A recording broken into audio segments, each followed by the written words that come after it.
The words hung in the silence like a ghost between us. We're going in a different direction, Emmett from Human Resources said, his eyes fixed somewhere above my head. He cleared his throat. The leadership team believes fresh perspectives will benefit the division. I stared at him. 18 years of loyalty, suddenly worth nothing. My voice remained steady when I finally spoke.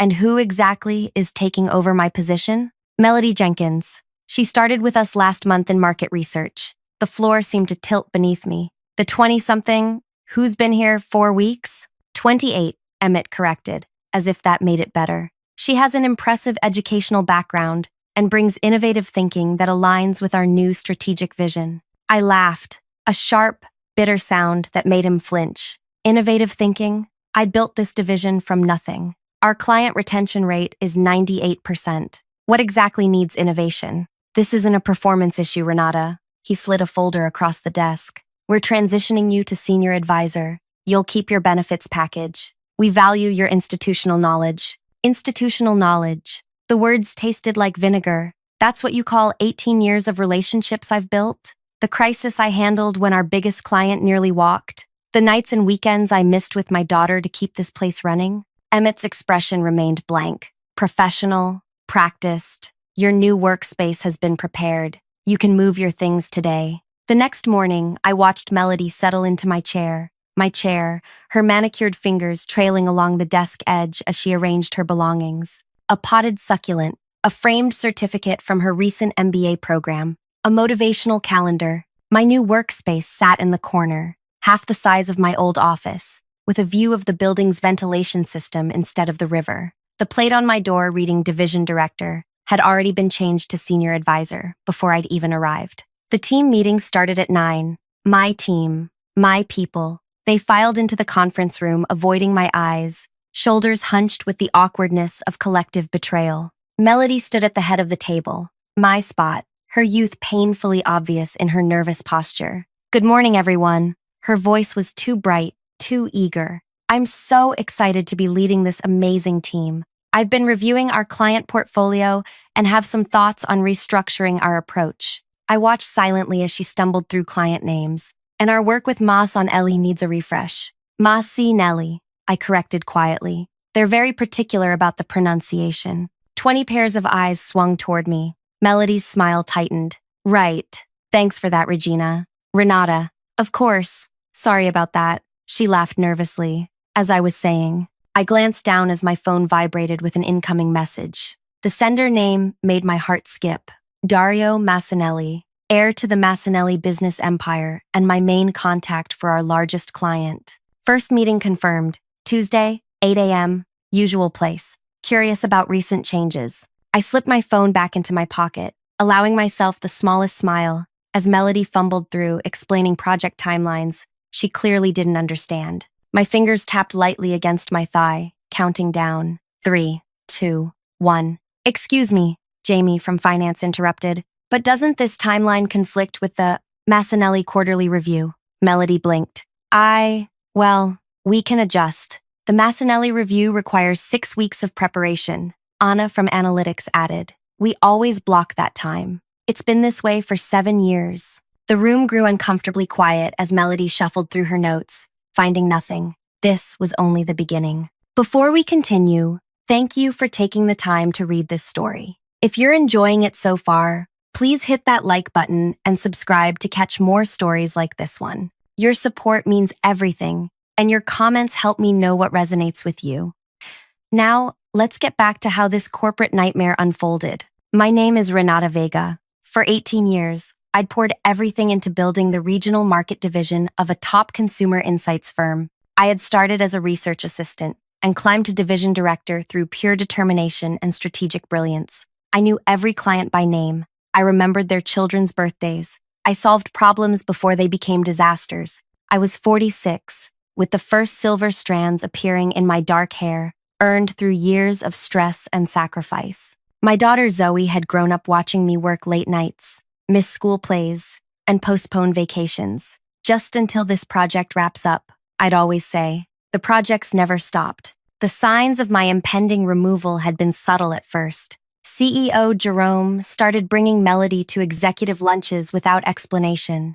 My meeting invitations disappeared from my calendar. Technical glitch, IT claimed. Projects I'd nurtured were suddenly reassigned for fresh perspective. I should have seen it coming. Jerome had been pushing the company toward a younger image. Digital natives understand today's market, he'd say during leadership meetings, his eyes sliding past me to the younger team members. Never mind that our digital analytics platform was my initiative. After that first humiliating meeting, Melody summoned me to her office, my former office, where she'd already replaced my awards with her framed diplomas. "I need your help understanding the Massanelli account," she said, panic edging her voice. "They've requested a strategic presentation for next week." I nodded, expression neutral. The Massanellas value tradition. They'll expect our standard quarterly review format. "But I wanted to show them my new approach," she said, pulling up a flashy slide deck filled with animated transitions and industry buzzwords. I watched her scroll through it,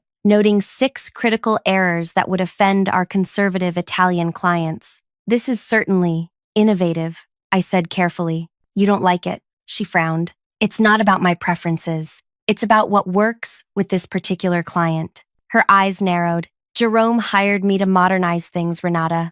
The company needs fresh energy." The subtext was clear. "You're obsolete." That night at home, I sat at my kitchen table, laptop open, a glass of wine untouched beside me. Zoe found me there at midnight, still staring at my email. "Mom, are you okay?" I looked up at my 20-year-old daughter, her face concerned. "They replaced me," I said, the words still strange in my mouth, "with someone younger, someone with less experience than you have babysitting." Zoe slid into the chair beside me. "That's insane. You built that place." "Apparently that's the problem. I'm too established." "You mean too expensive and too smart," Zoe said fiercely. "Too intimidating for some insecure CEO." I smiled sadly. "Maybe."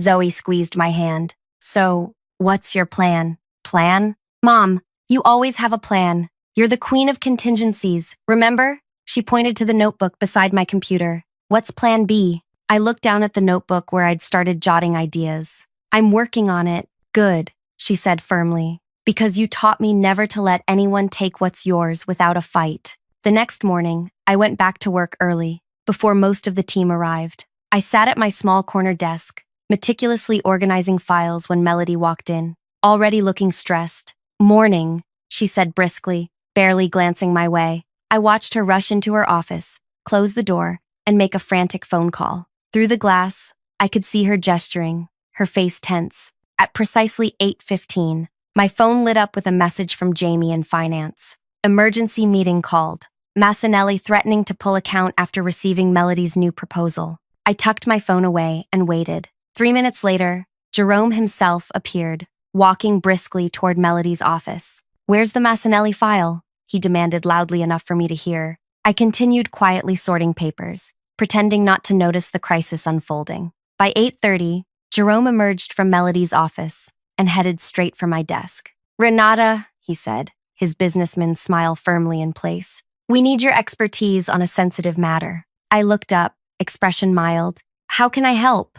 "The Massanelli situation. Has there been a misunderstanding with our oldest client?" I asked innocently. Jerome's smile tightened. "Melody tried introducing some updates to their service package. There's been pushback." "That's unfortunate." I maintained eye contact, making him squirm slightly. "We need you in the emergency meeting. You know Dario better than anyone." I nodded, gathering my notebook. "Of course. Happy to help." The conference room was tense when I entered. Melody sat at the head of the table, face pale, Jerome next to her. The speakerphone in the center connected us to Dario Massanelli in Milan. "We have Renata joining us now," Jerome announced to the phone. "Renata?" Dario's voice immediately warmed. "Buongiorno. Finally, someone who understands our business." "Buongiorno, Dario," I replied, slipping into the Italian pleasantries I knew he valued. "Come sta la famiglia?" "How is Sophia's university experience going?" "Brillante. She loves Oxford. She was just asking about your Zoe." I could feel Melody staring at me as I navigated the conversation with ease, gently steering Dario back to his concerns, explaining the miscommunication about his account, and assuring him that his preferred approach would remain unchanged. By the call's end, Dario was laughing. This is why we trust you, Renata. You understand the value of relationship, of history. After we disconnected, Jerome cleared his throat. Excellent work, Renata. This is exactly why we value you as an advisor. I smiled pleasantly, happy to help. If there's nothing else, I should get back to my transitional duties. As I walked out, I felt Melody's eyes burning into my back. The first move in a long game had been made. What she didn't know, what none of them knew, was that I'd been planning for this possibility for years. Because in this industry, the biggest mistake anyone can make is believing job titles matter more than relationships. Over the next week, a pattern emerged. Melody would announce a sweeping change to our processes. Clients would resist. I would be called in to advise. Client relationships would stabilize. Each time, I was careful to appear helpful but neutral, just doing my job. I would say when Jerome thanked me for salvaging another situation. In reality, I was watching, learning, cataloging every misstep while maintaining detailed notes on all client interactions. The division operated on relationships I had cultivated for nearly 2 decades, connections that existed nowhere in the company's formal documentation because they lived in trust, shared experiences, and personal history. 2 weeks after my demotion, Melody called me into her office. She'd removed my awards shelf and replaced it with a meditation corner, complete with a small fountain. The gentle, burbling water couldn't mask her anxiety. "I need the background on the Westerly account," she said without preamble. "They're refusing to work with anyone but you." I nodded. Harper Westerly values consistency. Her company was our first major client. "I know that," Melody snapped. "I read the file. What I need is whatever you know that isn't in the file." I considered her for a moment. Harper's son has autism. She schedules all meetings around his therapy appointments on Tuesdays and Thursdays. She never takes calls between 2 and 4 p.m. She prefers data presented visually, needs time to process information before decisions, and values honesty above all else. Melody scribbled notes frantically. Why isn't any of this documented? It's personal information shared over 15 years of building trust. Not everything belongs in a database. Her eyes narrowed. You've been intentionally keeping information to yourself to make you indispensable. The accusation hung between us. I maintained eye contact, voice even. I've been building relationships the way this business requires. The information has always been available to anyone who asked. Well, I'm asking now, she said, sliding a legal pad across the desk. Write down everything about every client, everything you know that others don't. I took the pad, of course, happy to help with the transition. That evening, I called Harper Westerly from my personal phone. "They've got that child running your division?" Harper's incredulous voice filled my kitchen. "Jerome has finally lost his mind." "She's trying her best," I said diplomatically. Her best included sending me a proposal that ignored our entire sustainability initiative, Harper replied. Then she suggested meeting during Ryan's therapy time. When I declined, she asked if I could just skip it this once. I winced. "I'm sorry about that. Don't apologize for her. What's really going on, Renata? Why would they sideline you?" "Fresh perspectives, apparently," Harper snorted. "Cheaper perspectives, you mean? Our contract renewal is coming up next quarter. I hope they don't expect the same terms without you at the helm." I made a non-committal sound. "I'm still with the company as an advisor." "For now," Harper said knowingly. "Let me guess, they'll phase out your position once they think they've extracted what they need?" The conversation shifted to her son's progress,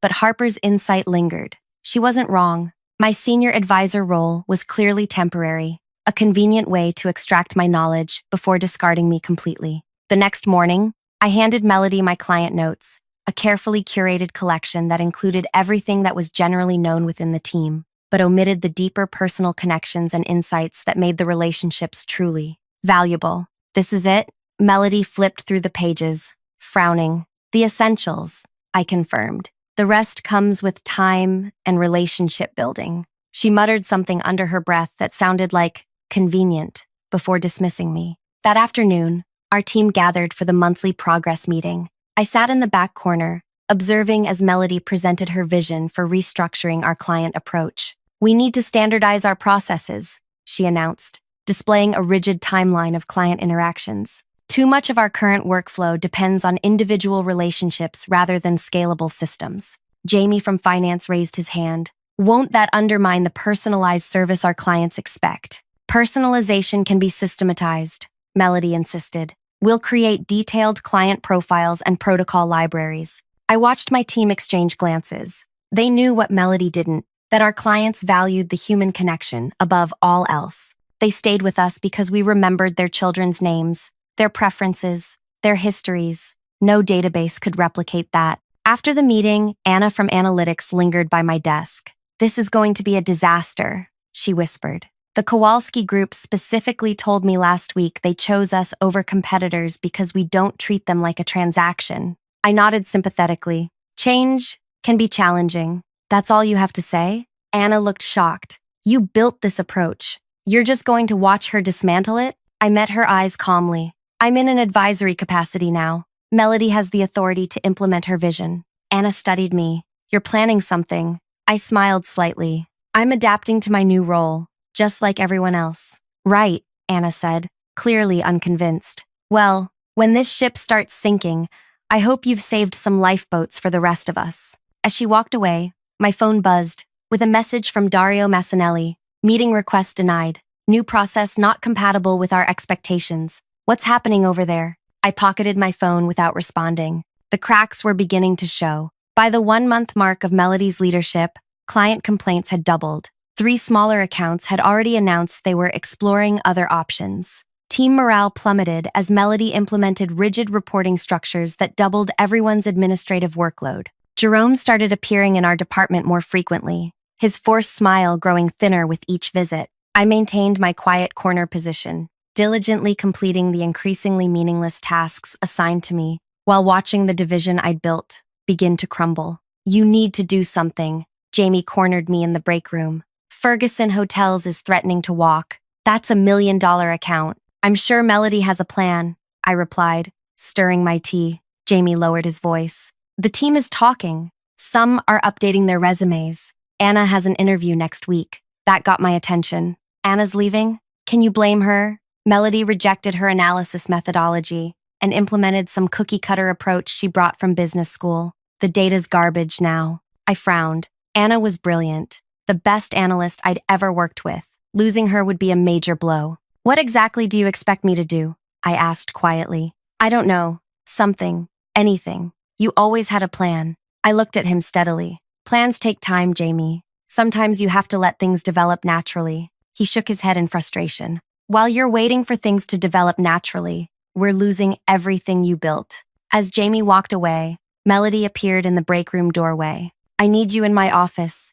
she said curtly. I followed her, noting the new tension in her shoulders, the slight dishevelment of her usually perfect appearance. The office, my former office, was strewn with papers and open folders. "The quarterly numbers are due tomorrow," she said without preamble. "I can't make sense of the reporting structure." "The structure you implemented 3 weeks ago?" I asked mildly. Her jaw tightened. "The structure that your team is clearly sabotaging. Nothing adds up. The client satisfaction metrics are plummeting, and the revenue projections are worse." I took the report she thrust at me, scanning it quickly. "These aren't signs of sabotage, Melody. They're accurate reflections of what's happening. 3 clients have already reduced their service packages. Ferguson Hotels has indicated they may not renew. Because your team has poisoned them against me." I kept my voice level. "The clients are responding to changes in our approach. The personal touch matters in this industry. The personal touch was holding us back."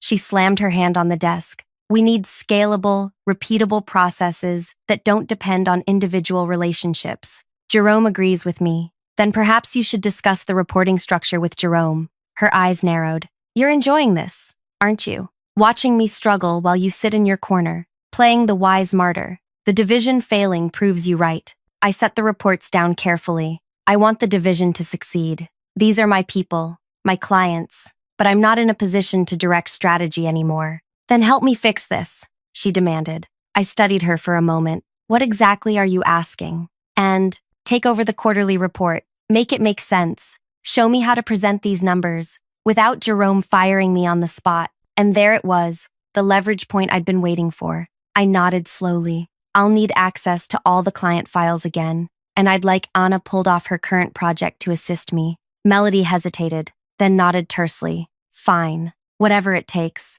The presentation is at 10 a.m. tomorrow. As I left her office, I allowed myself a small smile. The chess pieces were moving exactly as anticipated. What Melody didn't realize was that I wasn't playing to win back my old position. I was playing a much longer game. That night, I worked late in the office, long after everyone else had left. With my temporarily restored access, I compiled a comprehensive analysis of division performance, before and after Melody's arrival. The numbers told a stark story that no amount of creative presentation could disguise. Anna joined me around midnight, coffee in hand. "So, we're saving her ass?" "We're doing our jobs," I replied, not looking up from my screen. "You know what I don't understand," Anna said, settling into a chair beside me. "Why aren't you angry? They took everything from you and handed it to someone who's destroying it. How can you just sit there so calmly?" I finally looked up. "Who says I'm not angry?" Anna studied my face. "You're plotting something." "I'm responding strategically to changing circumstances." A slow smile spread across Anna's face. "The quarterly numbers are really bad, aren't they?" "They reflect reality," I said carefully. "And no amount of presentation magic can hide that." I nodded. "Exactly." Anna's eyes widened slightly. "You're letting her fail spectacularly in front of Jerome and the executive team." "I'm helping her present accurate information in a clear format." We worked through the night, creating a presentation that was meticulously accurate, beautifully designed, and absolutely devastating in its clarity. There would be no hiding from these numbers. As dawn broke, Anna looked over our finished work and whistled softly. "This is either going to get you your job back or get you fired completely."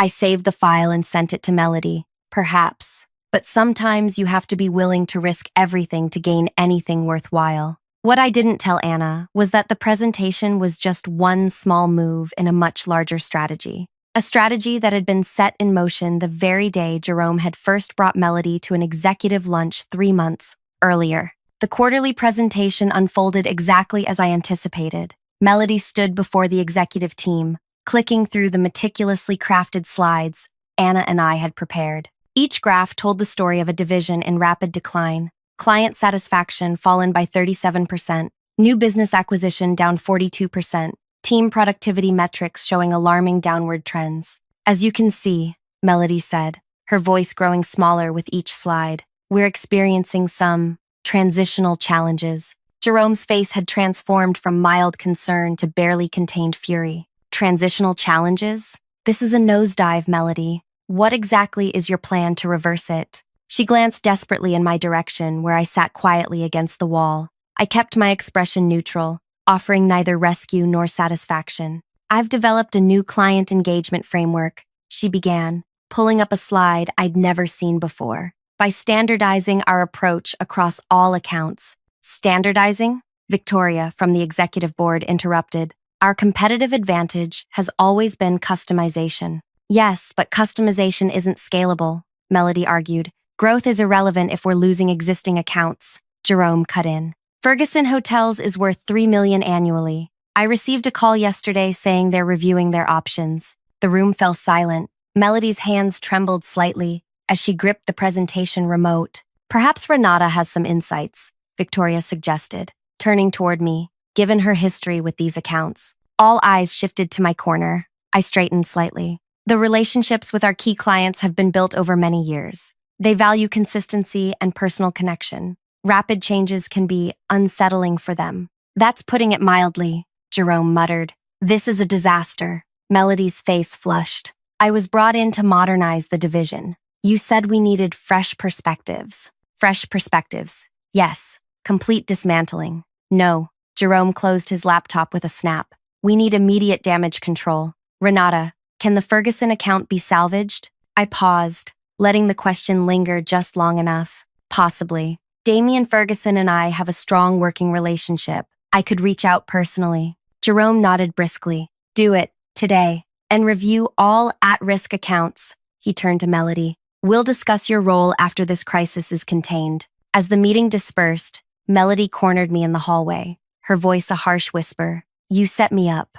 That presentation was designed to make me look incompetent." I met her gaze calmly. The presentation showed accurate data. Nothing more, nothing less. "You're enjoying this, aren't you?" watching me fail so you can swoop in and save the day. I kept my voice low. I didn't create this situation, Melody. I'm simply responding to it. Her eyes narrowed. This isn't over. I watched her storm away, knowing she was right. This wasn't over, but not in the way she imagined. Back at my desk, I made the call to Damian Ferguson. His gruff voice answered on the second ring. Renata, about time. What the hell is happening over there? Growth pains? I replied smoothly. Nothing that can't be addressed. Your replacement suggested we eliminate the sustainability reporting that's central to our brand identity, he said, then pitched a standardized approach that completely ignores our unique market position. A misunderstanding. I'd like to meet to discuss your concerns personally, he grunted.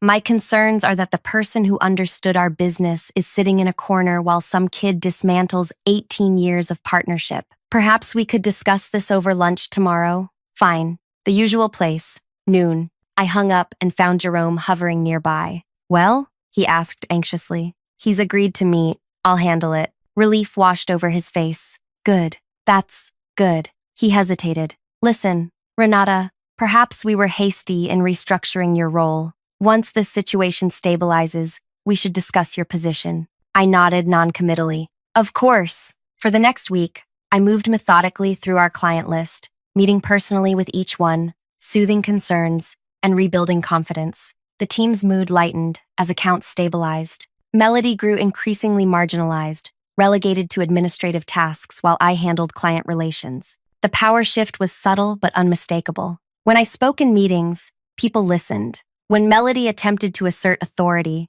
sidelong glances came my way for confirmation. Exactly 17 days after the quarterly presentation, Jerome called me into his office. Melody sat stiffly in one chair. Victoria from the board occupied another. Renata, thank you for joining us, Jerome began, his business smile firmly in place. In light of recent events, we've been reevaluating our organizational structure. I settled into the remaining chair, expression neutral. The board feels we made an error in judgment, Victoria said directly. Your leadership is clearly essential to the division's success. We'd like to reinstate you as division director, Jerome continued. Melody will transition to a supporting role, focusing on internal processes, reporting to you. I let the silence stretch uncomfortably before responding. That's a generous offer. However, I'm afraid I must decline. All three stared at me in shock. Decline? Jerome repeated. But your position, everything would return to how it was before.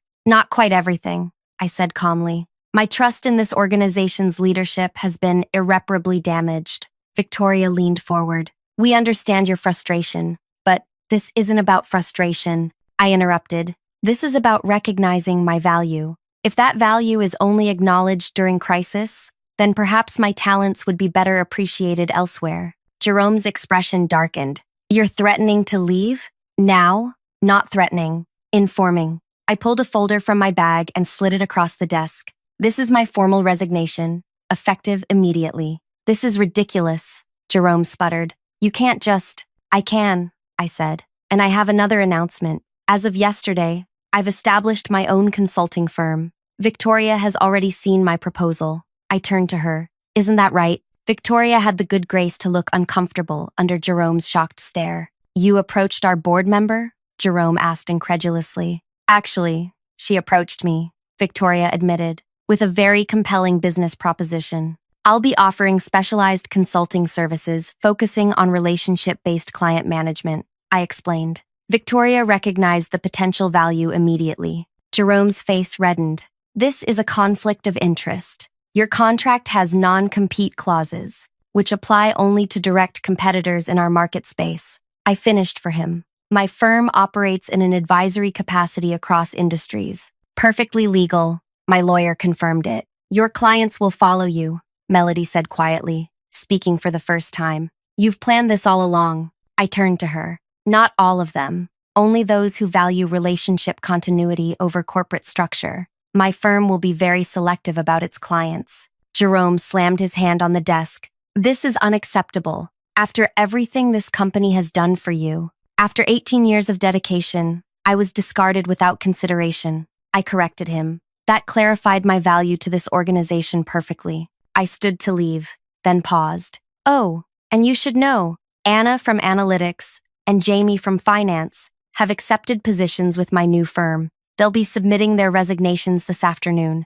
The silence that followed was deafening. You can fight this, Jerome finally said, voice tight. But you'll lose. We have resources you can't match. I smiled slightly. Resources aren't everything, Jerome. As you're discovering, sometimes relationships matter more. As I walked out, Victoria called after me. We should continue our discussion about that board position. I nodded without turning back. My assistant will schedule it. 3 months later, my firm occupied the top floor of a riverside office building with floor-to-ceiling windows. 12 former teammates had joined me, bringing their expertise and client relationships. Our client roster included 7 major accounts that had followed us from Jerome's company, plus 11 new ones, drawn by our reputation. Melody had been let go within weeks of my departure. Jerome had been forced to take a more active role in division management, something he'd always avoided. On a crisp autumn morning, I sat across from Dario Massinelli at our usual breakfast spot. He raised his espresso in a small toast.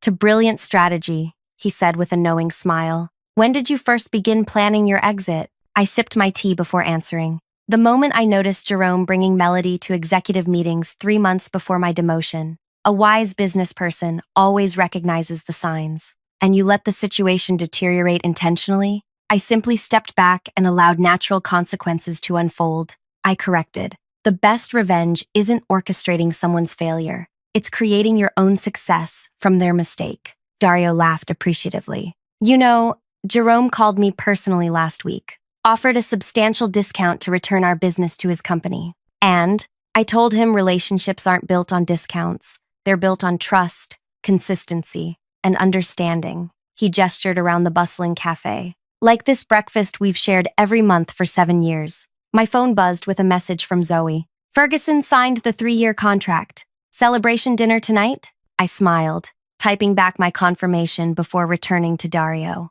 The most powerful plan B isn't about destruction. It's about creation, building something better from what others failed to value. "A lesson Jerome learned too late," Dario observed. "Some lessons are expensive," I agreed. Outside the window, I could see my new offices, reflecting the morning sun. Inside, my team, my people, were building something remarkable together. Something that valued relationships over rigid processes, experience over youthful innovation, and loyalty over short-term thinking. The view from this side of the river was far better than the one I'd had before. If you've stayed with me to the end of this story, thank you for listening. Sometimes the best revenge isn't what we initially imagine. Not sabotage or public humiliation, but rather creating success on our own terms. If this resonated with you, please like and subscribe for more stories about resilience and strategic thinking in the face of workplace challenges. Share your thoughts in the comments.